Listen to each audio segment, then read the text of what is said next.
Okay, so we have a very strong Boros token list here, I would say. I'm very proud of this one. It's very, very good. And we have a very spicy combo sort of later in the curve that can really catch people off guard and just win on the spot, basically. Of course, just to, start with the basics. Urabrask's Forge is in here, perpetual value. That trample is pretty serious, and we're running 4 copies because it's very, very important. And we do have 2 Caretaker's Talents. So you've definitely seen this by now, but that card draw is huge. You could probably run more with this if you want to slide out something else or slot out something else. That could be pretty good too.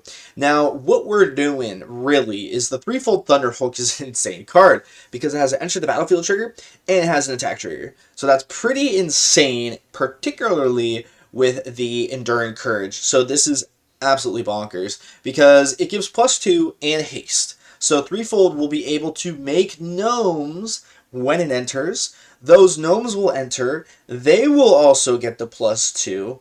Then he'll be swinging, making more gnomes. Now, he will be a 5-power guy, so he'll create 10 gnomes in total there, with 5 of them swinging as 3-power guys, right? Pretty bonker banana bread biscuits. And you could have Warleader's Call on the field, which would buff his power even more, so he'd be at 6 power with the help of Enduring Courage as well. He'll make 6 gnomes. Those 6 gnomes will enter. They'll be swinging. They will become 4-power gnomes swinging to the face, because again, we have the Anthem from Call, right? And they get the +2 from Courage. Then 6 more gnomes will enter.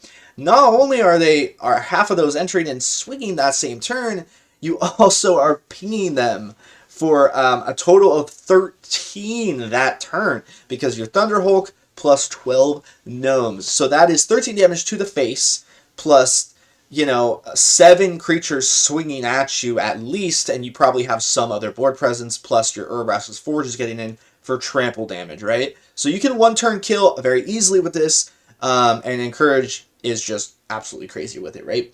Abuelo's Awakening is in here to help get him to the battlefield earlier, or if you really need to, you could potentially get back your Forge because it is an artifact, or you could potentially get back your Warleader's Call if they just end up get lost in it or whatever, right? So it's pretty good in this deck, but you don't necessarily, you could sideboard this out and sideboard a couple Thunderhulks out if you want to run some of these other cards that synergize very, very well too. Now, of course, we have the Anim Pakal in here, right? This can do the same thing by making a whole bunch of gnomes. Those gnomes will swing if a Courage is on the field to get +2, and they'll also get the Anthem from Warleader's Call as well, while pinging them with the trigger, right? So that's pretty bonkers, I would say. Now, how do we cheat out Thunderhulk though, right? Well, we're playing Inti, Seneschal of the Sun, which is a great way of just discarding him, putting him in the graveyard. You could potentially get a land off the top or whatever, which sort of replaces the negative card advantage that's happening. But you're also getting the trample plus a counter, which could be pretty important on an Anim Pakal, because you will make 1 more gnome in that regard, things like that. So it could be very good, and it's just a way of putting Thunderhulk in the bin. Same with Witch's Mark, because this can do the same thing while giving you 1 extra card out of the whole exchange. Now, if you target a creature and that creature gets resolved, the whole card fizzles, by the way. So just be wary of that. You don't have to target up to 1 creature. But if they're tapped out, then it's just a extra little buff, right? So that's kind of cute. Now, I went with some weird cards, especially in the 1-drop slot. I'll get into that in 1 second.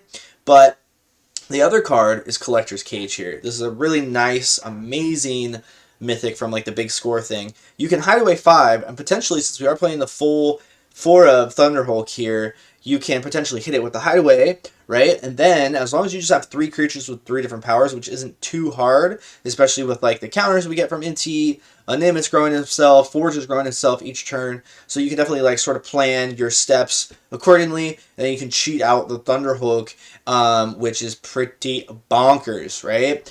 So pretty great little card here. And of course, 4 Carrot Cakes, because that, you can allow you to get your Caretaker's Talents every single turn, basically. And it's just nice little blocker while getting a little bit of life. We all know how good that is. So the 1-drops, if any slot, this could definitely be changed a little bit. But I actually ended up really liking what I chose. I guess I'll cover Turn Inside Out. This can give +3 to any of our smaller 1/1s, any of our tokens to help them trade with a 4-power, 4 toughness guy, while also getting another creature out of the exchange, which is very, very good, I would say. So this could just be good against certain decks, but this can easily be sideboarded out for like Burst Lightning and Elspeth Smite that we have over there, and I'll cover that in a second. Seasoned Warrenguard, though, is very good. It's a 3/2 most of the time, because we usually have a token, and it can easily become like a 4/3, right, with the help of like maybe Inti or the Warleader's Call Anthem, right? So very good card for just 1 mana, I would say. Healer's Hawk is definitely the one you could change, but I just like that little bit of lifelink. And, you know, like you could put like you turn inside out onto it, and you can trade with like a Bloodletter, or whatever, because it has like 4 toughness. Or even just the 5-drop Aklizots, which, you know, the bat one, right? You can take something out while getting a little bit of life in the process, which is pretty sexy, I would say. So you can sideboard out those things, but this is just kind of what I went for, like the first match. This is the list that I used for the first match, but very good cards nonetheless. We're also playing Season of the Burrow, baby, so this is crazy good with Enduring Courage, and it allows you to get back like your Anim Pakal or your Inti, perhaps, with an indestructibility counter, which is pretty insane. But really, again, yeah, you're creating 5 tokens. Warleader's Call is making those 2/2s. This is making them 4/2s, and they're also getting pinged for 5 damage, right? So you could just go all the way there. Or if you really need to remove some stuff, you could do that too, which can help you win the game. If there's just a couple creatures they have left as blockers, or like, you know, an Atraxa or something, you definitely want to do that, right? So the sideboard, let me move my head a little bit. So yeah, you could easily sideboard an Elspeth Smite for Healer's Hawk, whatever, if they're playing like Heartfire Heroes and things like that. Any sort of aggressive deck, boom. Burst Lightning gives you a little bit of reach later in the game. You know what this does, very, very good. I didn't realize it was any target. I think when I read it the first time, I thought it was creature. I was like, what the fuck? Because it's just a strictly better shock. But yeah, so that's good. Shelter by Ghosts, you could probably run 4 Shelter by Ghosts in the sideboard if you think that's going to be better. I'm a gambler, I guess, and I just sort of went for some other, you know, mid-range stuff, because I think that there's going to be games where you're going to side out your Threefold Thunderhulks, maybe 2 copies, and your Abuelo's Awakening, maybe, and just play like Elspeth and perhaps Mondrak, right? This can get you a whole bunch of tokens if you think that they're not going to run any board wipes, or against certain colors where they're not going to run board wipes, right? This can be pretty darn good, honestly, especially with just like Forge, you know what I mean? And all of our Threefold tokens and our Season of the Burrow tokens. But yeah, Elspeth can give a, you know, -2, and give 2 counters to like an Anim Pakal, which could easily swing on in, and because you got counters, you're making more gnomes, which potentially is more damage with Warleader's Call, all that stuff all over again, while just having a token generation plus with lifelink, which is really good on it as well. So we covered Mondrak. O'Hara. So I was totally mistaken last game. I forgot that like losing life isn't the same as damage, and you could tell I actually never resolved it with those things happening. I resolved him a couple times when I sideboarded him in, but he would always just get instantly removed type of situation. So it was a little bit of like I just assumed, and I was completely wrong. So thank you for pointing that out in the comments, whoever you were. In fact, I just saw your name. I should put it on the screen right now, so you have to forgive me, but I really do love you. This could be obviously really, really good with Warleader's Call, right? Because you'll get every single ping, every time a creature enters the battlefield, you're actually hitting them for 5. Because Warleader's Call will see the O'Hare and it'll become a 5/5, and then that's instance of 5 every single time. And if you have like any of these gnomes in your Season of the Burrow enter, they're just getting hit for like 1 billion damage, right? So that could be pretty cute if you can pull that off. One more Season of the Burrow, and I actually have 2 Bone Hordes in here, which is a really good card. Sometimes you need those flyers because we're not really playing any other flyers. That's also part of the reason I'm running Healer's Hawk, just to block like a Deep Cavern Bat or whatever. But yeah, dude, I mean, like, this is really good. It also has tokens that it makes, so it synergizes with that stuff.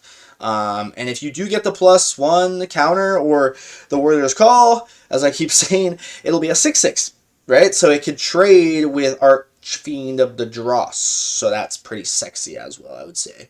So you could definitely like run 2 more Shelter by Ghost if you think. But I don't know, this is what I went with, and I know that you guys are really good at the game, so you can probably adjust from there. In the mana base here, we are running the 2 Fountain Ports because we just do have so many tokens, so this can be really important. And also, this land can put counters, mentioning all of those situations where that might be relevant, as well as just doing some finalized damage after a board wipe. Not too bad at all, or just putting the counter on Nimpakal can be pretty good, right? And this Surveil land, we're running 3, can easily put, well, not easily, but sometimes put Thunderhulk into the bin, which allows you to get off your Abuelos and feel pretty sexy about it if that happens, while also just being a great land. 1 more planes than red, and you're pretty much solid, right? So, yeah, dude, that's the deck. I really do appreciate you checking out the intro. We have 2 best-of-3 matches if you are interested. I love you guys. Thanks for being amazing, helping me out when I make mistakes.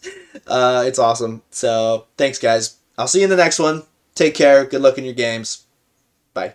Okay, guys, let's see if we can do it with our Boros token action. A little bit of a weird build. Definitely not revolutionary at all. In fact, I feel a little dirty playing it, but it's a pretty good deck nonetheless. And we are doing something kind of cute with the Thunderhulk and the Courage, which we have both in hand. And there is a second Courage. So that's actually pretty insane. Pretty insane. If we can pull this off, that'd be nuts. And another 3-hold. So now we just need to find a way to get into the graveyard, right? You know what I mean? I think it makes most sense to get down the Forge as it starts to grow. But they might, being that they're playing, it looks like Mardu here. My last deck was Mardu. I did that Generous Plunderer, Cabal, Profiteering Mirror stuff with the treasure tokens and whatnot, which was pretty cool. Oh, is this for Rexians? Very cool. Very, very cool. This guy gives +1/+1 and Menace when he enters, which is actually really good, like later in the game. They laid him early, which is fine. Now we'll get a Nim Pakal down, because we will get a Forge, now that we have that established. The swing should end up being pretty good. I should just block that token, getting 2 damage.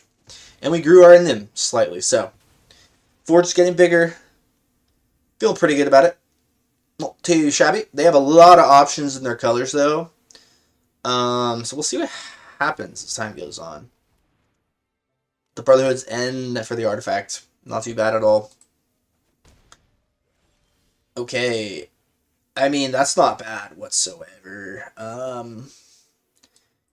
I think we lay this. And I think we can actually swing with both. They lay like some sort of pump or whatever for this Nim. I guess that's a card out of their hand, right? And it's kind of unlikely they would be doing that. So. Alright. Pretty good so far.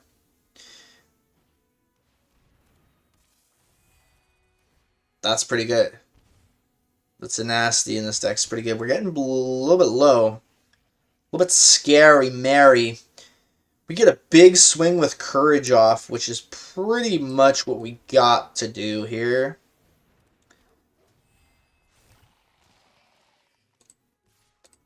Part of me thinks we don't swing with this one.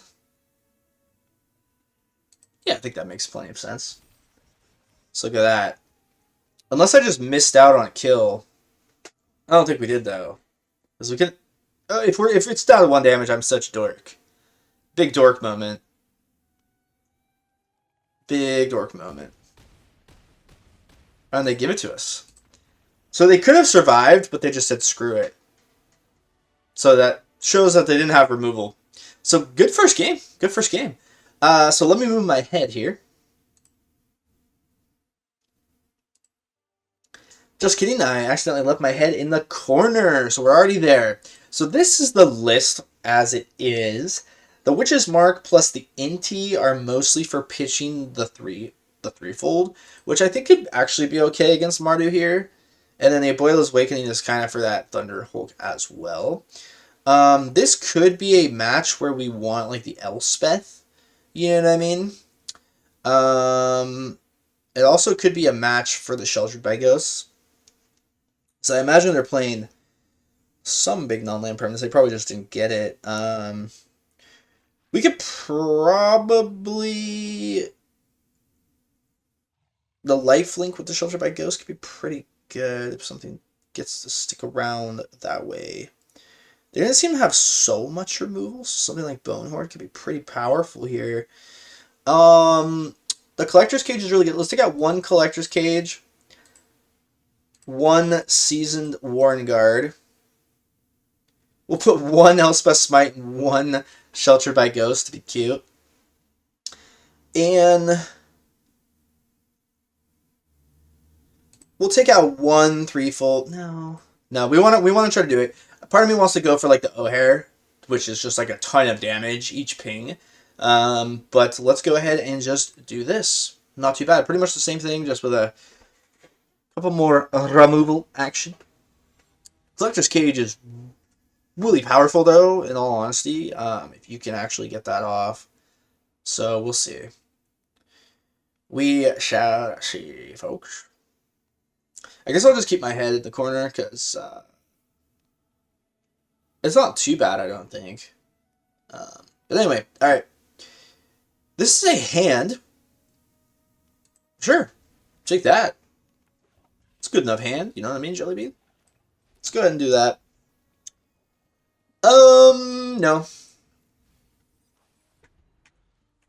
Want to try to cheat this out, right? We could potentially in some of the larger games. We didn't really sideboard for that, though. We get down to Inti, which, if it survives, if they go for land a creature this turn, then we're kind of in business.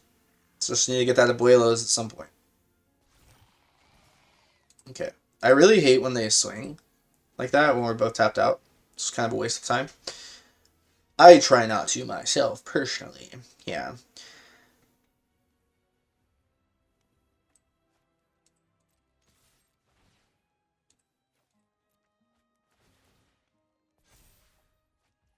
Damn. Nothing we could lay. I wanted to do that while we could do that. We missed out the counter on both of these cards. But it's okay. I got a little greedy there. I think it's good to take advantage of that when you can. But we at least got the Threefold into the bin, which could be our win con later on. And Inti might stick around a little bit here. Which could be pretty good.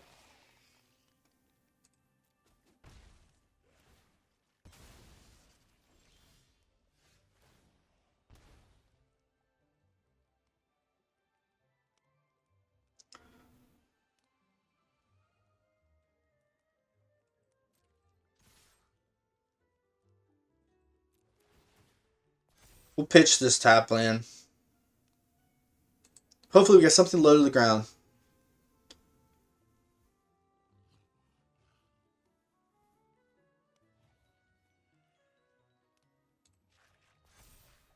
Okay, land. That's actually pretty good. We're going to Elspeth Smite the Shold.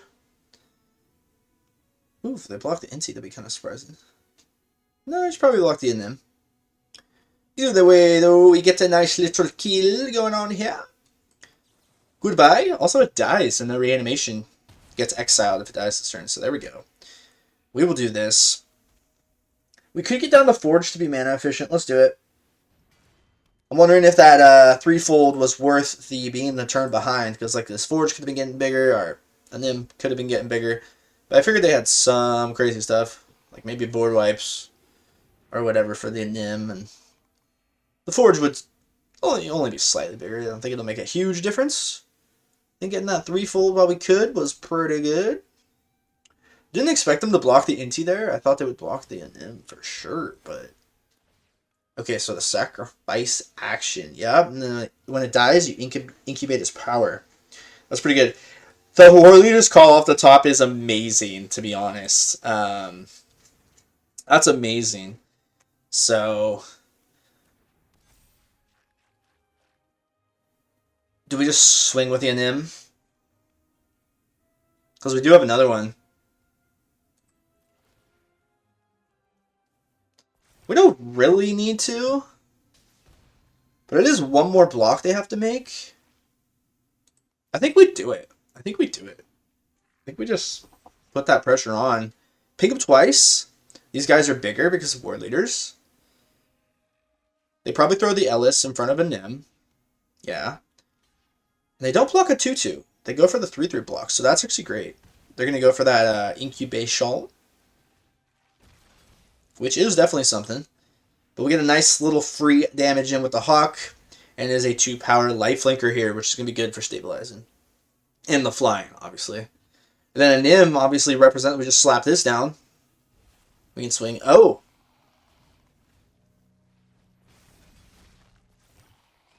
Huh. It's a little tough. That was a little tough. We're going to gain 3, so they're basically at 8 life. They have 2 blockers.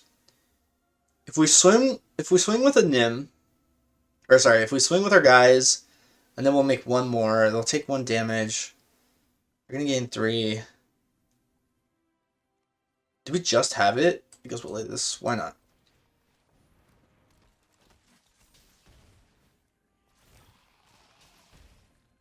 I think we just have it.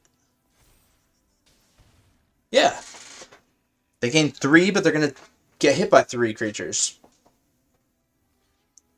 Yeah. Perfect. There we go. Baby. Down to -1. We got him. Back-to-back Dubaroonies, folks.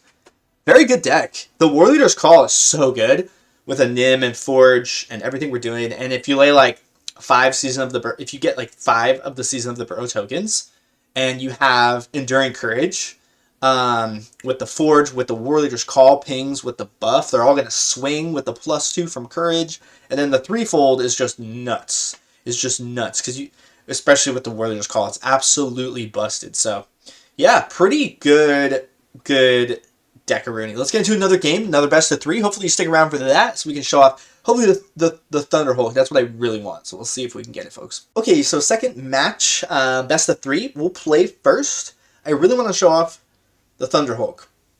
Let's see if we can do it. The Warrenguard is actually pretty good because we do have a lot of token stuff. So it's basically like a 1 drop. That's a 3/2, which is really good, man. In the decks that you can fit it in, it's strong.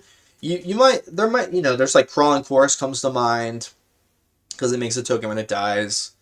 But I think that that's fine just to have some like relatively okay creatures in that regard early in the game. Forge is pretty nice. Keep Forge there. Might as well take it when we have it. A little bit of a slower hand. We'll see if Inti can actually benefit us here. This match. Let's see, folks.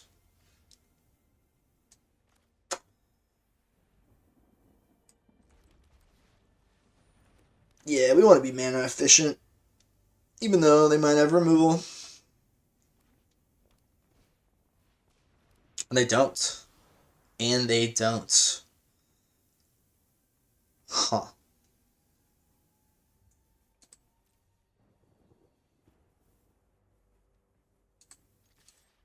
I want to take advantage of this every turn that we can. If we can. We would get rid of this because this does ping us. Well, it is access to this. Like, well, we're gonna... We don't really have cards that need second white on with 3 mana. Okay. So there we go. And we are,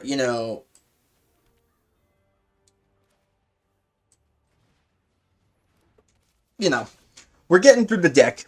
Less cards to find that Threefold. That's the aim of this game. We might have missed out. Again, like, it's always an interesting decision to make because I'm basically playing for a certain win con. It might just be better to get your Forge down. But again, they might have, like, sideboarded in, like, stuff to remove artifacts and stuff. So we'll put them in an awkward turn sequence on their next turn because I imagine they want to lay, like, larger cards to progress their own board. And just getting Inti bigger is, like, not too bad. So in this case, we'll definitely do this. Do they counter it, though? Yeah, they go for the Get Lost. It's actually fine. It's actually so fine.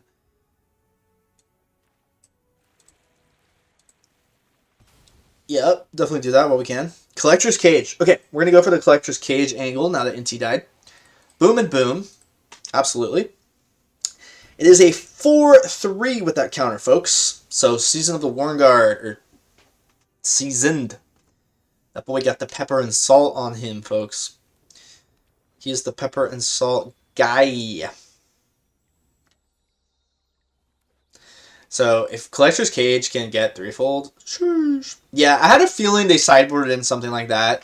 Like, it would make sense. What the hell is this, though? Confiscate? Whoa, dude! They just stole it, I just realized. They didn't even, like, neutralize it. Oh That's kind of a problem.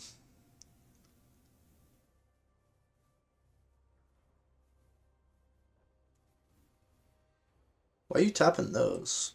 Don't tap those.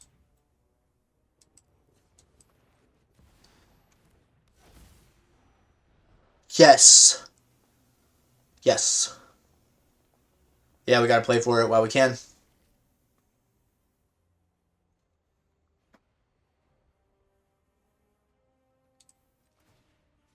Yeah, we're just gonna lay the tap land Rooney.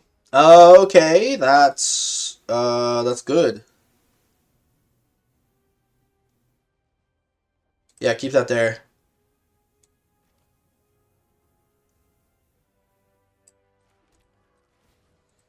We'll do this.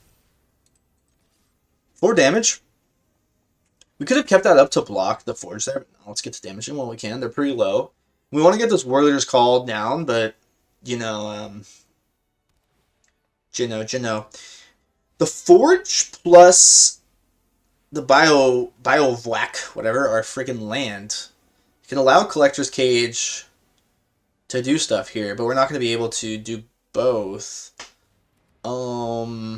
Right? Yeah, because it takes 3 plus... Yeah, we're 1 mana short of that.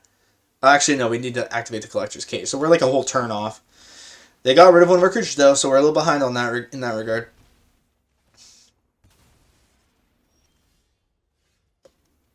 So, it's not bad at all to just slap both these down. Boom. 1 damage. It's a 2/2. 2 more damage. And with our lands, plus the Collector's Cage, plus we have some map tokens. We're racing them. Are they not swinging with the elves? Interesting. I guess that makes sense. Because they know that land's there. Ooh. Ooh. Let's do this while we can.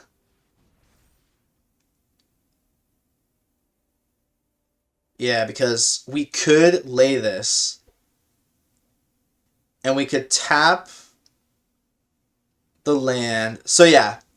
Right? Am I missing something? Yeah. We could swing with both. It just has to trample as well. But we gotta play for it. We gotta play for it. So we do this. Okay. We need to... I'm just playing it. We could have won. We just win if we do this. Okay. You see what I mean, though? We could have had... we could have put a counter on... Well, actually, they all would have been 3/3s. Or 3 power guys, because you need to have different power for this, is the whole thing I was doing in my head there. So we were almost going to get off the threefold, but the win was just right there. You take it when it's there, you know what I mean? So that was pretty good. That was pretty good. So I don't know how much these turn inside out. These don't look very appropriate in this deck, but honestly, it's actually pretty good. You can put this on our trampoline forges, sort of close the game out of nowhere, or just a carrot cake all of a sudden becomes a 4-power blocker while you're getting a manifest out of it, which is pretty good because it's just more creatures entering the battlefield for call. I really like the number of copies and stuff that we're running here. So I imagine,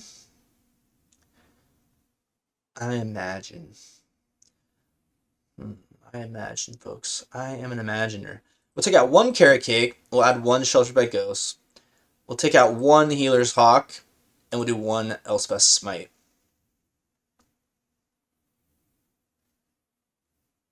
I think that makes sense to me.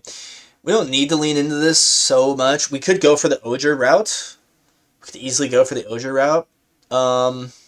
Since we're keeping in the Collector's Cage, we'll lose 1 Witch's Mark. And we will probably go with 1 Oger, baby. We'll go for the Oger, because this is going to ping them 4, or if Warleader's Call is on the field, 5. Every single ping, every time something enters. If we have an Anim, or our Carrot Cake, or just our Forge entering, it's a lot of damage. Plus the Seasoned Warrenguard combo. We could get rid... We'll get rid of 1 threefold, and we'll add 1 Seasoned Warrenguard. I think that makes sense, right? That makes sense. We did cut one of those, so we're less reliant on it. We could just cut these entirely and go with like the Dracosaurs, but I still want to try to get it off. It's just so sick. It's just so sick when you get it off. You know what I mean, Jelly Beans? Let's go for it, baby. Alright, so will they play first? Who knows? Who knows?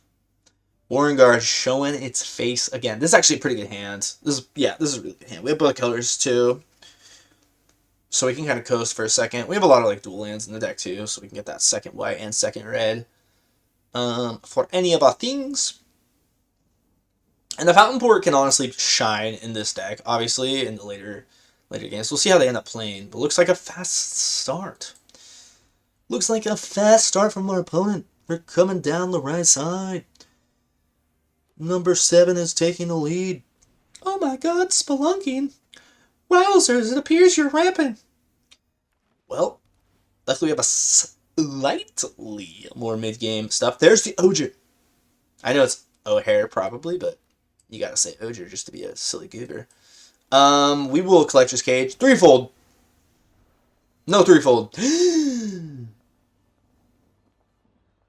I mean, we gotta click the Season of Burrow. Well, it's a risk. Yeah, we're playing risky. We're a risky boy right now, folks. We only have 3 cards in hand, now 4. One of those should be a land, yep. So, they probably don't have an immediate answer for the cage. That's pretty damn good, though. Dude, this is a great card. This is, like, very combo-oriented, too. Because you can, like, copy the tokens, and it's just, like, a bunch of damage. And it also ramps you. It's just, like... It's like, yeah, dude. Pretty good, bro. Pretty good. I guess we get this down. Now we try to build up the Forge while we can. See, I'm nice. I'm not going to swing and force my opponent to waste 4 seconds and also be annoyed. Because, yes, what are they going to do? Not block when we're tapped out? Dude, have you guys been friggin', like, what's up with the people that say good game on turn 0? When they get their hand, there's like, good game. It's like, and they're always, you notice it's always the shouldered players. It's always like mono black. They're like, turn 1 cut down, turn 1 duress, whatever. Deep Cavern Bat, oh my god. Preacher of the Schism, wowzers, a shoulder it. And it's like, okay, dude, yeah, we know that that's a deck. We're all aware that that is a deck, my friend. Can we pull off? No.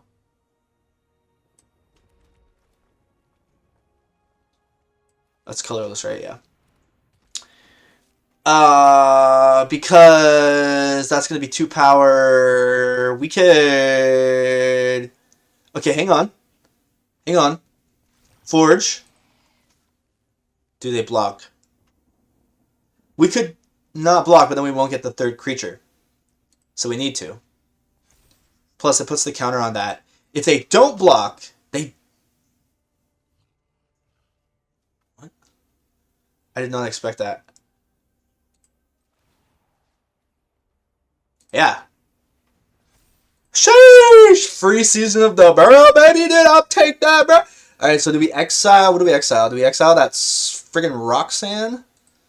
Do we even do that? We only have the Warrenguard here, Mr. Warbore.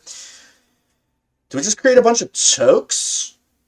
A bunch of tokey bokies, bro? Little tokey bokes? I don't really want to give them a card. You know what I mean?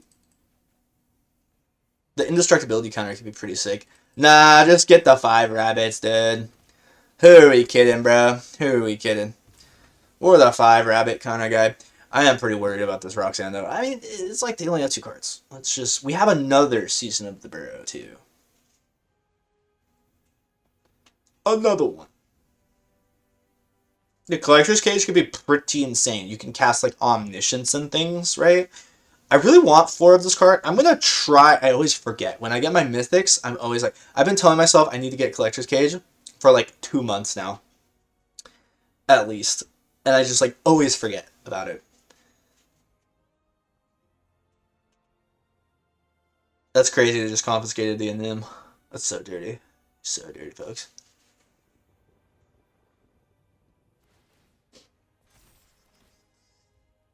Two damage and target is pretty nasty, bro. Think they have removal? You know what I mean, Jellybean? Do we just kill that?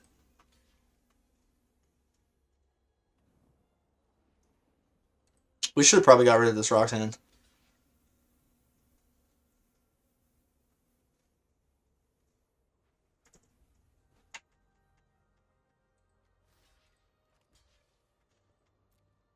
They have removal? No, they don't. Okay, good. So we... Another one. No, wow. Bowser's Bowser's. Dude. Oh no, we're falling apart. Falling apart, dude. We're falling apart over here, folks. Oh my god. Wait, we don't have the second white. Terrible miscalculation on my part, folks. Oh my goodness. We don't have the second white.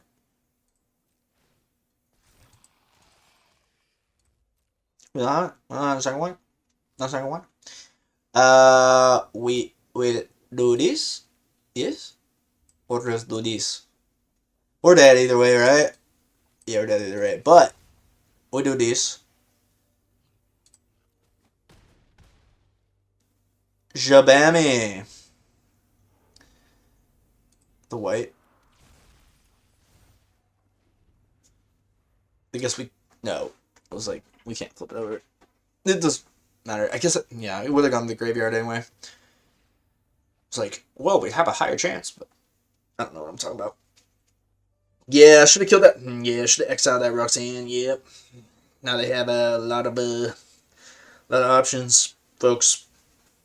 That Kiora is getting dangerously close to the 7 mark. Oh, dude, a 7th card hits the bin and they create the Crackaroony. Oh my god.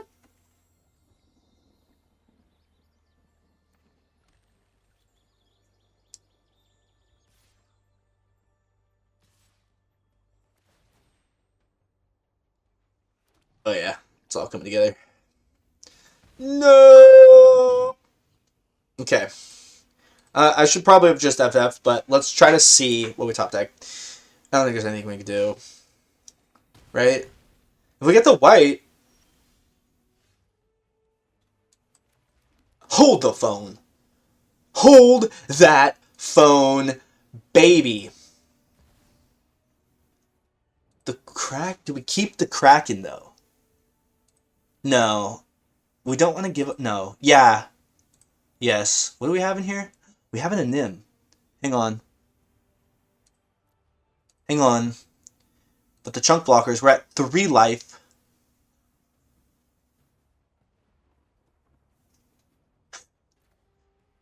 I'm trolling myself. Now we need these, right? You just get those. I want that Anim. But you exile this. You then wait and you don't swing. Probably. Yeah, I don't need to swing. I'm not gonna... We just chill. Yeah. Hang on, folks. Sorry, I had to play like all the different scenarios and all the different things we could top deck. I had to play for that in my head. If they don't get something... Dude, imagine. Imagine. Dude, that white off the top was nuts. No! Bro, you gotta be kidding me, mate. You gotta be kidding me. Oh my goodness, mate. That is not ideal. Not ideal whatsoever. Jabam, jaboom, and jabingos, folks. Sure, why not?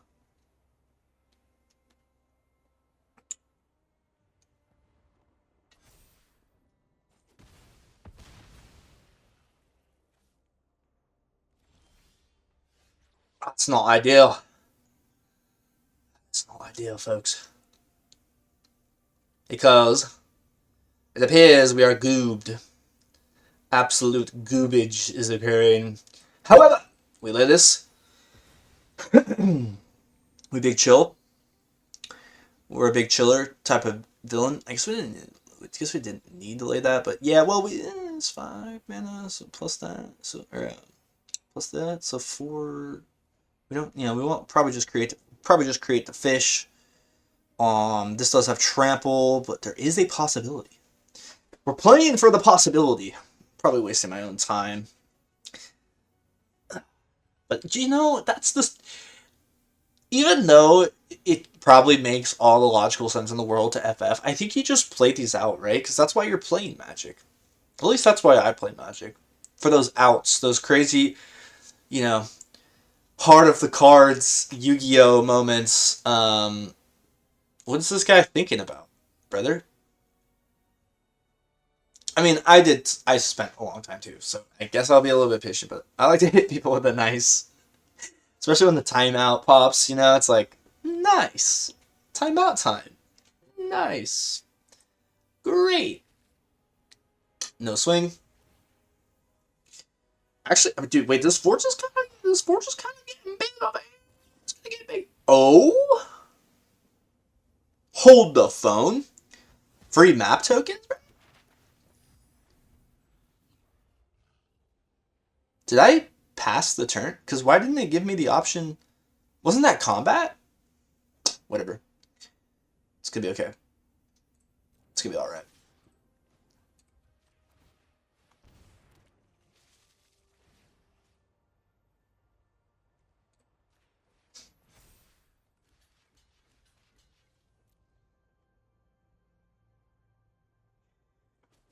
I would have made the fish token first, though, and then put the these, but...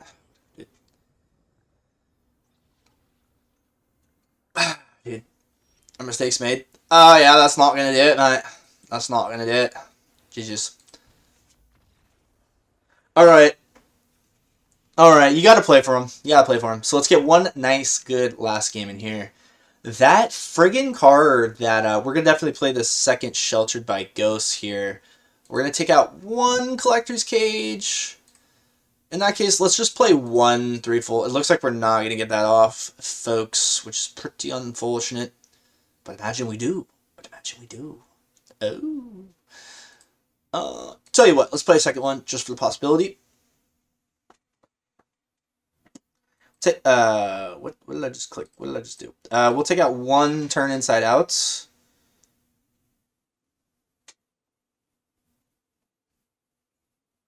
And I think an Elspeth is kind of good here.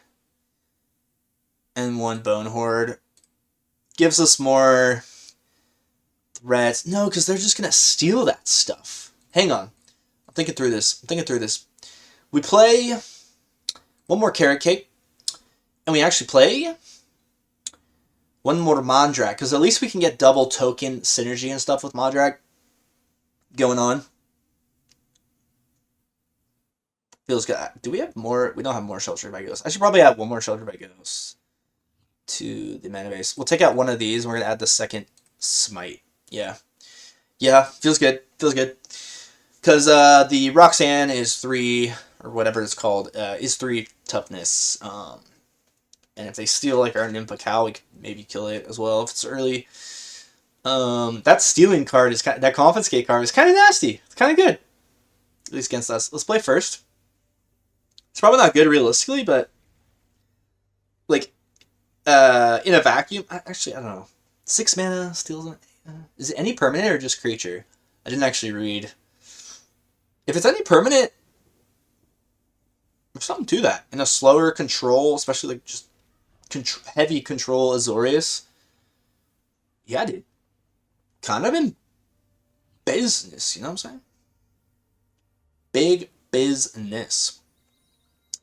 The Fable Rooney comes down, folks. The big Fable Rooney. The Rooney à la Fable. The Fable Passage. The Passage. I'm so sorry, guys. We will submit 0. And we will get rid of the white. And we will draw the gods. Yeah, card advantage, baby. Let's go. Let's go, let's go. Yeah. Again, this is like with Inti, another way of just pitching the Thunderhold. We didn't get the Inti, but there he is. So we did. I'm just playing. Do they have... Do we lay this? Sure. Sure. Did they get lost it? What did they... Oh, I should have paid more attention. Okay. That's actually not too bad. You draw a card and get a food. It's actually pretty good. This is just a really, really good card. Really is. It invalidates a lot of those 2-mana cards that did similar things in green. It's just one extra mode compared to most of them. Anyway, I can't think of the name of them. Plummet and stuff like just yeah. Are you gonna play Plummet or Paw Patch Formation in your commander decks? Right? Maybe you play both. You know, maybe they still get some play if you're like heavy in on that. But a green deck with a bunch of 2-drop instants, it's not super common.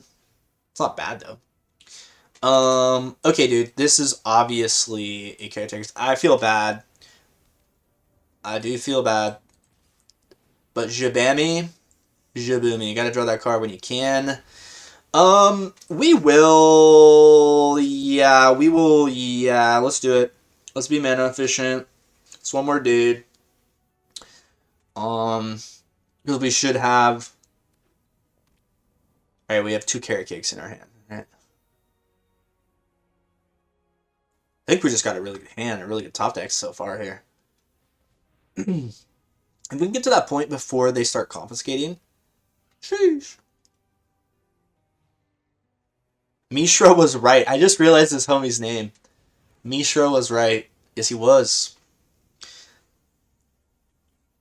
Urza was wrong. I actually don't know the lore that well at all, so if I'm an idiot, then...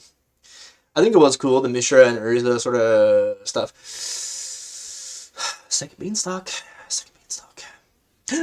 The Threefold. Dude.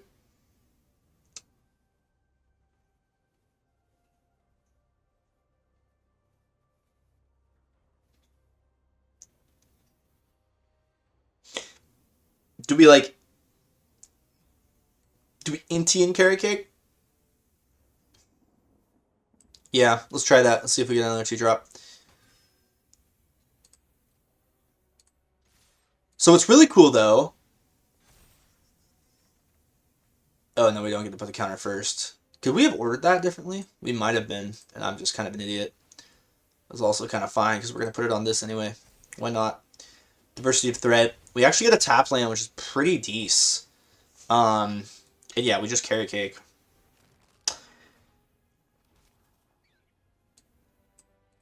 Okay. I mean, we have a tremendous board if we get to upgrade this Caretaker's talent. It's nasty. It's pretty nasty, mate. It's pretty nasty indeed. It's pretty nasty, whoa.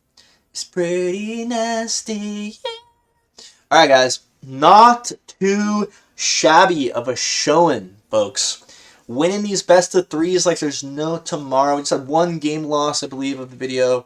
So that was pretty good. That was pretty good showcase of a deck. Unfortunately, I know I didn't get to ever do this. It's how it works. I do it when I'm not recording. And then, shaboom. We get every card but that. Well, yeah, we just didn't get our Abuelo's Awakening that often either. So that card could be cut. You could cut like 2 Threefolds and cut Abuelo's entirely if you want to just try to hard cast it and stuff. But if you can get it early on, it just like ends the game out of nowhere. The Enduring Courage, buffing your Threefold, which makes him create more guys. He gets to swing that turn as a large guy. Then you create a whole bunch of dudes because his power is bigger. Those guys get the +2 boost. Holy guacamole. Next turn you lay Season of the Bro. It's over. It's over. Alright guys, thank you so much for being here. I love you. I'll see you in the next one. Take care. Good luck in your games.